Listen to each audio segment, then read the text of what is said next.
Top स्टॉक्सની details જાણીએ. સહયોગી નીરજ અને આરતી આપની સાથે જોડાઈ ગયા છે. આપ બંનેને ગુડ મોર્નિંગ. આરતી, શરૂઆત કરીએ. કયા સ્ટોક્સ આજે ફોકસમાં? જી, ઘણા બધા કાઉન્ટર ફોકસમાં છે. સૌથી પહેલાં ડિફેન્સ સાથે શરૂઆત કરીએ તો અહીંયા આજે એક દિવસભર ફોકસ રહેવાનું છે. રક્ષા મંત્રી પાસેથી ડિફેન્સ પ્રોક્યોરમેન્ટ મેન્યુઅલ DPM આપણે જેને કહીએ 2025ને ખાસ કરીને અહીંયાથી મંજૂરી મળતી દેખાઈ રહી છે અને આ હેઠળ 1 લાખ કરોડના ડિફેન્સ પ્રોડક્ટ ખાસ કરીને ખરીદવામાં આવશે.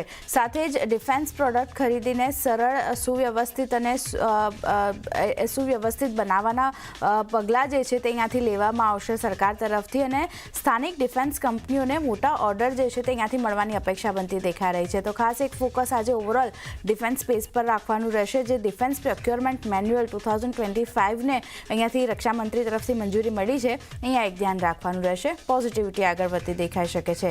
નેક્સ્ટ કાઉન્ટર જે છે તે IAFનું કાઉન્ટર છે. અહીંયા જો સમાચાર જે રીતના આપણને બનતા દેખાઈ રહ્યા છે, IAFએ રક્ષા મંત્રાલયને 114 રાફેલ જેટનો પ્રસ્તાવ મૂક્યો છે અને એને કારણે પણ આજે જો ડિફેન્સ સ્પેસ ફોકસમાં આવતું જોવા મળી શકે છે, જેમાં મેક ઇન ઇન્ડિયા હેઠળ ડેસોલ્ટ પાર્ટનરશિપ અહીંયાથી શોધવાની જે પ્રક્રિયા છે તે અહીંયાથી શરૂ થતી દેખાઈ રહી છે અને 60%થી વધુ રાફેલ ઉપકરણો જે છે તે અહીંયાથી ભારતમાં આપણને રહેતા જોવા મળશે. તો ખાસ એક ધ્યાન આ સમાચારના લીધે પણ આપણને ડિફેન્સ સ્પેસ પર ફોકસ આવતું જોવા મળી શકે છે, નજર રાખવાની રહેશે. નેક્સ્ટ કાઉન્ટર વેદાંતાનું કાઉન્ટર છે. પોઝિટિવ સમાચાર કંપની માટે, કારણ કે જે સેપ્કોનો લાંબો સમયથી વિવાદ ચાલી રહ્યો હતો તેનો ઉકેલ ખાસ કરીને આપણને આવતો જોવા મળતો દેખાઈ રહ્યો છે. વેદાંતાના પાવર બિઝનેસ અંગે આ વિવાદ ચાલી રહ્યો હતો અને જે સેપ્કો હવે આર્બિટ્રેશન ક્લેમ જે છે તે અહીંયાથી પાછો ખેંચશે. સાથે જ હવે જે MOPNG ઇસ્યુ અને મર્જર પર NCLTની આગામી સુનાવણી પર ખાસ કરીને ફોકસ રાખવાનું રહેશે કે ત્યાંથી કેવા ડેવલપમેન્ટ આવે છે. પણ સપ્ટેમ્બરે આ ખાસ કરીને આગામી સુનાવણી આપણને થતી જોવા મળશે, તો એક નજર રાખવાની રહેશે. પણ આજે જે રીતે આ વેદાંતાના પાવર બિઝનેસ અંગે વિવાદ ચાલી રહ્યો હતો અને સેપ્કોએ હવે આર્બિટ્રેશન ક્લેમ પાછો ખેંચશે, તો એને કારણે થોડી ઘણી સેન્ટિમેન્ટલ ઇફેક્ટ વેદાંતા પર પોઝિટિવ સાઇડ જોવા મળી શકે છે. ધ્યાન રાખવાનું રહેશે. પણ ઓવરઓલ તો 17 સપ્ટેમ્બરે પણ ખાસ એક નજર રહેશે. નેક્સ્ટ કાઉન્ટર ફાર્મામાંથી જો ડોક્ટર રેડ્ડીઝનું કાઉન્ટર છે. ફાર્મા આજે પણ ફોકસમાં રહેશે, કારણ કે US FDA તરફથી અમુક સમાચારના લીધે અહીંયા પણ ફોકસ બની રહ્યું છે. જેમાં ડોક્ટર રેડ્ડીઝની જો વાત કરી લઈએ તો યુએસમાં ખાસ કરીને બચુપલ્લી બાયોલોજિક્સ યુનિટ્સ છે એને અહીંયાથી 5 અવલોકનો US FDA તરફથી મળતા દેખાઈ રહ્યા છે અને અવલોકનો સાથે ફોર્મ 483 પણ ઇસ્યુ કરવામાં આવ્યું છે. લગભગ 4 થી 12 સપ્ટેમ્બર વચ્ચે આ પ્લાન્ટની તપાસ કરવામાં આવી હતી, જેમાં ફોર્મ 483 અને 5 અવલોકનો મળ્યા છે. તો થોડી ઘણી નેગેટિવિટી ડોક્ટર રેડ્ડીઝ લેબ બતાવી શકે છે. પણ બીજી બાજુ અલેમ્બિક ફાર્માની જો વાત કરી લઈએ તો અહીંયા પોઝિટિવ સમાચાર છે.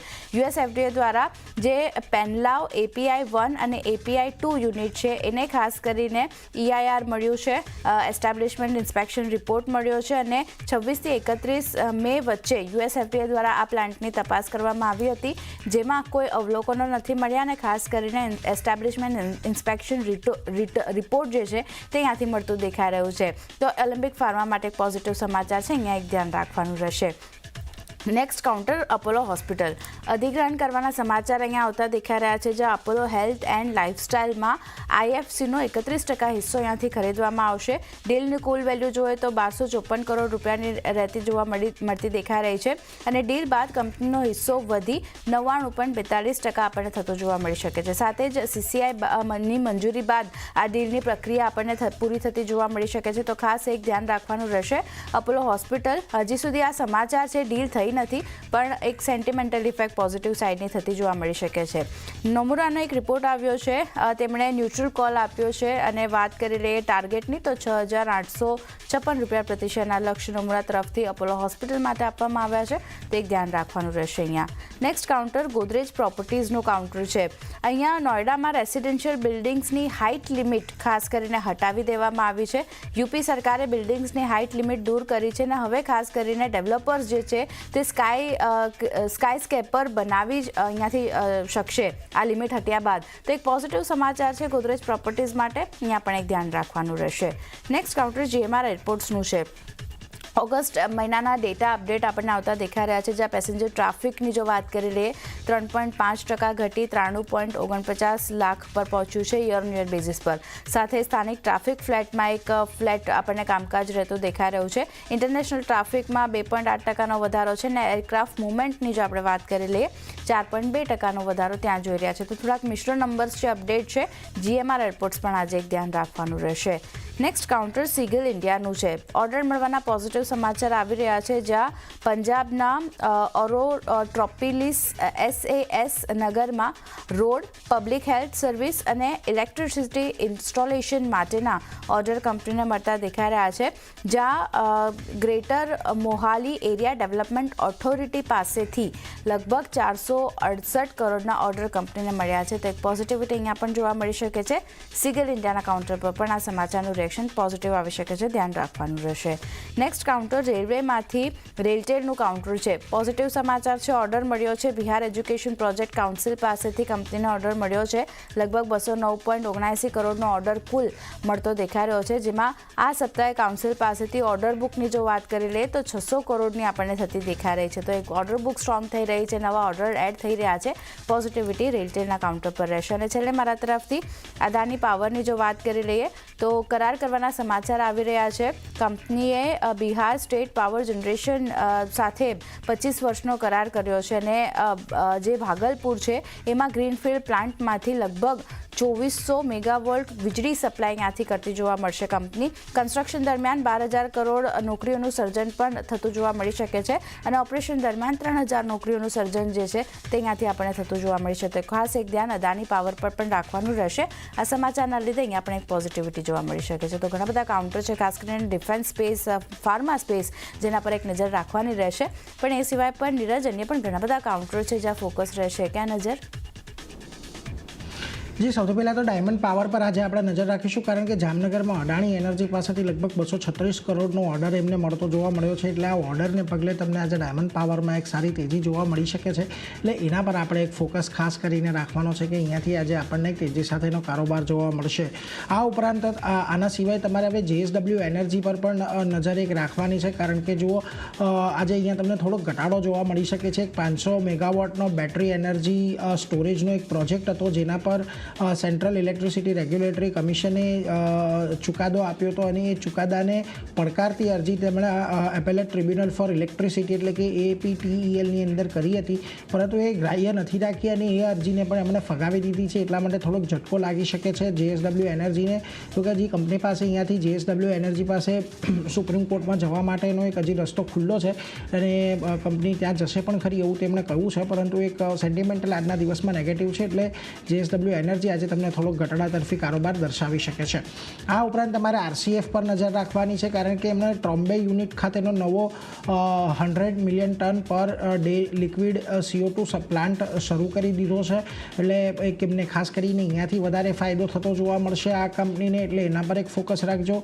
થોડી કપાસિટીની અંદર વધારો થશે અને આવનારા સમયમાં આપણને આ પ્લાન્ટનું વર્કિંગ પણ થતું દેખાશે. એટલે એના પર એક ખાસ ફોકસ રહેશે. આ તરફે શક્તિ પમ્પ્સ પર પણ નજર રાખવાની છે. તેમને Maharashtra state energy development corporation પાસેથી PM કુસુમ યોજના હેઠળ લગભગ 374 કરોડનો ઓર્ડર મળ્યો છે અને આ ઓર્ડરમાં તેમણે 34,720 ઓફગ્રીડ સોલાર વોટર પંપ આપવાની વાત કરી છે. એટલા માટે ખાસ કરીને અહીંયા એક ધ્યાને રાખવાનું, શક્તિ પંપ્સ આજના દિવસે તમને એક તેજી દર્શાવી શકે છે આટલા એક 374 કરોડના ઓર્ડર આવ્યા બાદ. આ ઉપરાંત ટાટા ટેકનોલોજીસ પર નજર રાખજો. જર્મનીની કંપની છે કિએસટેક GmbH, એમાં 100% હિસ્સો તેમણે ખરીદ્યો છે. આ ખાસ કરીને 75 મિલિયન યુરોની અંદર આ આખી ડીલ થતા જોવા મળી રહી છે અને અધિગ્રહણમાં આજે ESTEC GmbHની જેટલી પણ સબસિડરી કંપનીઓ છે એમને પણ એમણે ખરીદી છે. એટલે એક સારી ડીલ આજના દિવસમાં આપણને ટાટા ટેક તરફથી થતી જોવા મળી રહી છે. એટલે એના પર એક ફોકસ રાખજો. આજના દિવસે અહીંયા એક પોઝિટિવિટી જોવા મળશે.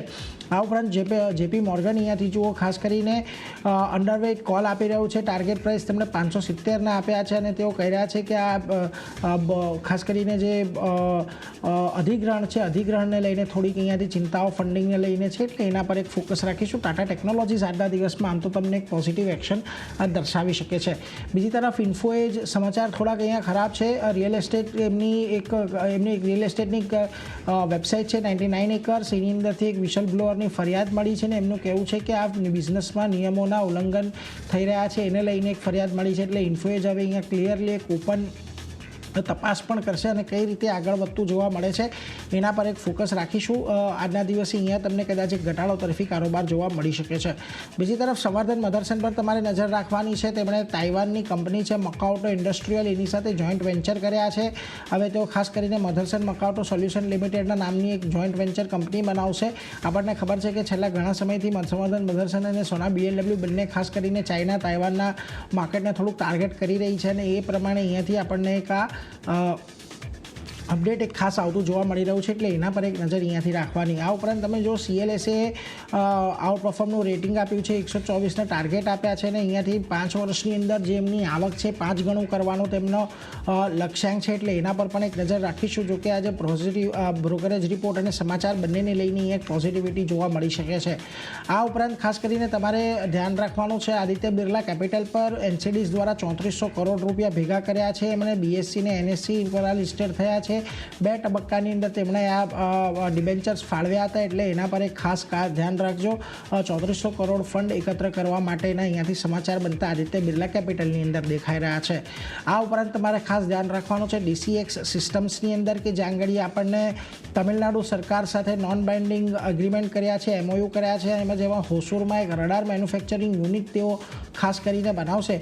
હવે ઇઝરાયલની એક કંપની છે ELTS સિસ્ટમ્સ અને ગ્રુપ, એમની સાથે પાર્ટનરશિપની અંદર અહીંયા એક આ રડાર સિસ્ટમ મેન્યુફેક્ચરિંગ માટેનું યુનિટ તેઓ બનાવવા જઈ રહ્યા છે. એટલે અહીંયા એક ખાસ ધ્યાન રાખજો. DCX સિસ્ટમ આજના દિવસે એક પોઝિટિવ આપણને બતાવી શકે છે. આ ઉપરાંત ASM ટેકનોલોજીએ પણ તમિલનાડુ સરકાર સાથે કરાર કર્યા છે. એમણે ખાસ કરીને ESDM ક્ષમતા વધારવા માટેના MOU કર્યા છે અને નવા યુનિટની અંદર તેઓ લગભગ 250 કરોડનું એક રોકાણ કરશે અને 5 એકર લેન્ડની અંદર તેઓ ખાસ કરીને આ નવી જે ફેસિલિટી છે તેને ડેવલપ કરવા જઈ રહ્યા છે. એટલે ASM ટેકનોલોજીસ પર ખાસ આજના દિવસે નજર રાખવાની. અને સૌથી છેલ્લે ટેગા ઇન્ડસ્ટ્રીઝ થોડા દિવસ પહેલાં કંપની સમાચારમાં હતી. હવે તેઓ 4000 કરોડ સુધીનું ફંડ એકત્ર કરવાના છે ઇક્વિટી અને અન્ય સિક્યોરિટીઝ ઇસ્યુ દ્વારા. એટલે એના પર નજર રાખજો, કારણ કે એક કંપનીનું અધિગ્રહણ કરવાના છે તેઓ 13000 કરોડની અંદર JVNમાં. એના માટે તેમને આ ફંડની જરૂર પડશે, એટલા માટે એક ફોકસ અહીંયાથી ટેગા ઇન્ડસ્ટ્રીઝ પર પણ રાખવાનો. તો આજના દિવસે ખાસ તમને JSW એનર્જી, ડાયમંડ પાવર એ બધા તો ફોકસમાં છે. ટાટા ટેકનોલોજીસ અને શક્તિ પંપ પણ તમને આજે સમાચાર આધારિત એક તેજી દર્શાવી શકે છે, એટલે એના પર એક ફોકસ રાખીશું. તો ચારની આ બધા સ્ટોક્સ છે જે આરતીએ જણાવ્યા, મેં જણાવ્યા, એના પર આજે ખાસ ફોકસ છે. આ બધા સ્ટોક